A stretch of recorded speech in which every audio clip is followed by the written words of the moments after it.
তো যাদের আধার কার্ড বন্ধ হয়ে গেছে তাদের জন্য নতুন পোর্টাল চালু করছে রাজ্য সরকার, অর্থাৎ নতুন ওয়েবসাইট চালু করছে রাজ্য সরকার।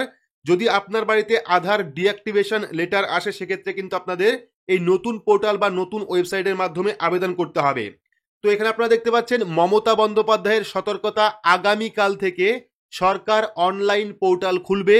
যার আধার বাতিল হবে সে অনলাইন পোর্টালে জানান। অর্থাৎ কালকের থেকে কিন্তু রাজ্য সরকার একটি নতুন ওয়েবসাইট চালু করছে। আপনাদের যাদের আধার কার্ড বাতিল হয়েছে বা আধার ডিঅ্যাক্টিভেশন লেটার বাড়িতে এসছে তাদের কিন্তু এই অনলাইন পদ্ধতিতে বা অনলাইনে আবেদন করে ডিটেলস জানাতে হবে। তো আপনারা প্রত্যেকেই জানেন বর্তমানে সরকারি যত রকম প্রকল্প রয়েছে প্রত্যেক প্রকল্পের সাথে কিন্তু আধার কার্ড যুক্ত রয়েছে। অর্থাৎ আধার কার্ড যদি বন্ধ হয় সেক্ষেত্রে কিন্তু আপনি কোনো প্রকল্পের সুবিধা পাবেন না, পাশাপাশি কোনো প্রকল্পের টাকাও আপনি পাবেন না এবং ব্যাংকিং সার্ভিসও কিন্তু বন্ধ হয়ে যাবে।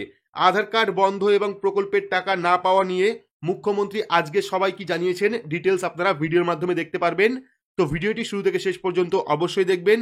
ভিডিওটি ভালো লাগলে লাইক করবেন, চ্যানেলটিকে সাবস্ক্রাইব করে পাশে রাখা বেল আইকনটি প্রেস করে নোটিফিকেশন অল করে রাখবেন, সবার সুবিধার্থে ভিডিওটি শেয়ার করবেন। তো এবার আমরা দেখে নেব এই বিষয়ে মুখ্যমন্ত্রী আজকে কি জানিয়েছেন। দরকার হলে আমি সিএসকে বলবো একটা অনলাইন একটা পোর্টাল চালু করে দিক। যাদের যাদের আধার কার্ড বাতিল করে দেওয়া হচ্ছে তারা ইমিডিয়েট আমাদের জানাবে, অল্টারনেটিভ কি করে দেওয়া যায় সেটা আমরা দেখব। আর ব্যাংক যদি মনে করে আধার কার্ড না হলে আমি দেব না, তাহলে দরকার হলে ব্যাংক ছাড়াই কাজ করব। আমাদেরও তো কোঅপারেটিভ ব্যাংক আছে, আমাদেরও অন্যান্য সংস্থা আছে। মানুষ যাতে তার কোনো বেনিফিশিয়ারি থেকে বঞ্চিত না হয় এটা আমার 100% গ্যারেন্টি রইল আপনাদের কাছে।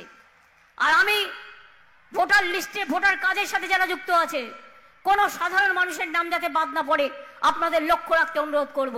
তো আশা করি বুঝতেই পারলেন মুখ্যমন্ত্রী কিন্তু আজকেই সরাসরি একটি সভার মাধ্যমে জানালেন যে নতুন একটি পোর্টাল চালু করা হবে। যাদের আধার কার্ড বন্ধ হয়ে গেছে বা যাদের বাড়িতে আধার ডিঅ্যাক্টিভেশন লেটার এসছে তাদের জন্য কিন্তু নতুন একটি পোর্টাল চালু করা হবে। আপনারা কিন্তু অনলাইন আবেদন করতে পারবেন যদি আপনার আধার কার্ড বন্ধ হয়ে গিয়ে থাকে। তো আপনারা প্রত্যেকেই জানেন, আবারও বলছি প্রত্যেকেই জানেন, বিভিন্ন সরকারি প্রকল্পে কিন্তু বর্তমানে আধার কার্ডের মাধ্যমে টাকা দেওয়া হয়। যদি আপনার আধার কার্ড বন্ধ হয়ে যায় সেক্ষেত্রে কিন্তু আপনি সেই প্রকল্প থেকে বঞ্চিত হবেন, অর্থাৎ সেই প্রকল্পের কোনো রকম বেনিফিট পাবেন না বা সেই প্রকল্পের কোনো রকম টাকা পাবেন না। এমনকি ব্যাংক অ্যাকাউন্টেও কিন্তু নানা ধরনের সমস্যা থাকে যদি আপনার আধার কার্ড বাতিল হয়ে যায়। আর সেই জন্যই কিন্তু রাজ্য সরকার নতুন একটি পোর্টাল চালু করছে। সেই পোর্টালে কিন্তু আপনাদের অনলাইন আবেদন করতে হবে।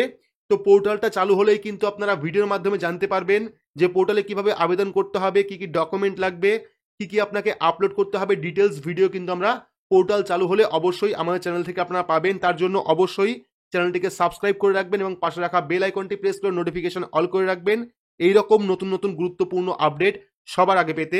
তো আজকের মতো এইটুকুই, ধন্যবাদ।